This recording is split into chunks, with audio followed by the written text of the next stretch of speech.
फराज साहब अनीला के ऊपर बहुत ज़्यादा गुस्सा करते हैं। वो बोलते हैं कि मैं पहले भी अनीला के सामने नज़रें नहीं मिला रहा था, लेकिन अब शगुफ्ता ने मुझे सबके सामने शर्मिंदा करके रख दिया।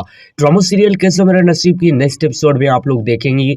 आदिल जो है बोलता है फराज साहब को कि देखो, आप सिर्फ और सिर्फ अनीला के ऊपर इल्ज़ामात लगाते थे कि अनीला ऐसी है वैसी है। अब तो आपको पता चल गया कि सारा का सारा क्या धरा शगुफ्ता का होता है। और ये जो शगुफ्ता है ये चाहती ही नहीं है कि आमना बाहर आए, क्योंकि ये चाहती है कि आमना बाहर नहीं आएगी तो जाहिर सी बात है ये जो अनीला है सारा का सारा इल्ज़ाम इसके ऊपर लग जाएगा और अनीला इस घर से निकल जाएगी। क्योंकि शगुफ्ता चाहती है अगर आमना बाहर आ गई तो सारा का सारा इल्ज़ामात जो है वो मेरे ऊपर लग जाएगा, क्योंकि आमना सब सच्चाई सबके सामने बता देगी और सबको पता चल जाएगा कि इस सब का क्या धरा शगुफ्ता का ये। क्योंकि शगुफ्ता तो बिल्कुल भी नहीं चाहती कि आदिल और अनीला एक दूसरे के साथ रहें और इन दोनों की जो है नई सिरे से जो है लाइफ शुरू हो सके। इसी वजह से ये जो अनीला है ये जो है अब बिल्कुल भी शगुफ्ता के सामने नहीं आना चाहती, क्योंकि अब आदिल ने भी इसको बोल दिया है कि देखो अनीला, शगुफ्ता एक ऐसी औरत है जिसके सामने अगर आओगी वो तबाह बर्बाद करके रख देगी। तो अनीला, मैं तुम्हें बार बार यही समझाता हूँ लेकिन तुम समझती नहीं हो। अब मैं तुम्हें आखिरी बार वार्न कर रहा हूँ और बता रहा हूँ कि आज के बाद शगुफ्ता के सामने बिल्कुल भी मत आना। यह एक ऐसी लड़की है, एक ऐसी औरत है जिसको ना तो अपने रिश्तों का एहसास है और ना ही अपने दोस्तों का, ना ही अपनी सहेलियों का।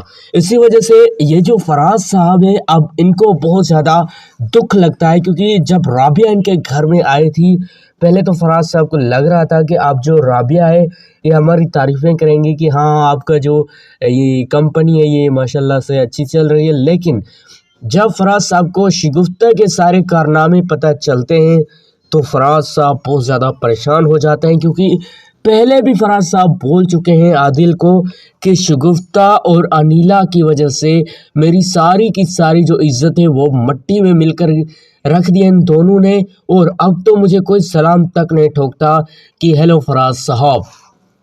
सरफराज साहब ये भी जो बोलते हैं सबसे कि देखो, अगर अनीला का कसूर है और इधर जबकि मैंने रूबी, राबिया और जो है इकरार को बुलाया था, तब मैंने सबको फाइनल कर दिया था कि जो भी करना है सोच समझ के करना है। और अनीला के बारे में जितने मुझे सबूत मिले थे मैंने बिल्कुल भी उस पर यकीन नहीं किया था, लेकिन अब मुझे लग रहा है कि ये जो सब के सब जो सबूत मिले थे ये सब के साथ जो है शगुफ्ता का ज़रूर कोई ना कोई नाता है। क्योंकि शगुफ्ता अब बिल्कुल भी ना तो मेरी इज़्ज़त करती है और ना ही मुझे अपने घर में बिल्कुल भी सही तरीके से रहने दे रही है।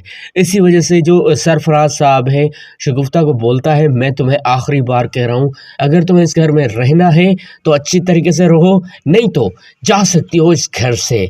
दूसरी जानिब हम बात कर लें इकरार की, तो इकरार जो है अब रूबी से जो है मुंह मोड़ लिया है, क्योंकि रूबी जो इकरार से बिल्कुल ही नाराज़ हो गई है। क्योंकि रूबी अब ये चाहती है कि जो रुखसार के साथ उन्होंने शादी की है अब इकरार उसको या तो छोड़ दे या फिर मुझसे माफ़ी मांगे।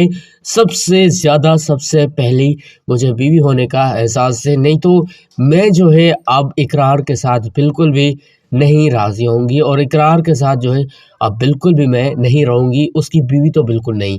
यहाँ पर जो है रूबी ये भी बोलती है कि रूबी राबिया को यह भी बोलती है कि देखो राबिया आपी, ये जो इकरार है इसको पता नहीं किसने कहा था कि तुम जो है इसके साथ शादी करो, रुखसार के साथ शादी करो। और जब से रुखसार के साथ इन्होंने शादी की है तब से जो इकरार है बहुत ज़्यादा परेशान होता है, बहुत ज़्यादा टेंशन में होता है। इसी वजह से राबिया भी उसको बहुत ज़्यादा समझाती है कि खैर है, जाने दो, ऐसा नहीं है। दोस्तों, ड्रामा सीरियल कैसा मेरा नसीब की नेक्स्ट एपिसोड का मैंने आपको फुल प्रोमो दे दिया, रिव्यू दे दिया, अपने प्रेडिक्शन के मुताबिक मैं आपको बता दिया कि क्या होगा क्या नहीं होगा।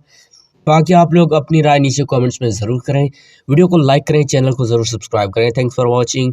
खुदा हाफिज़।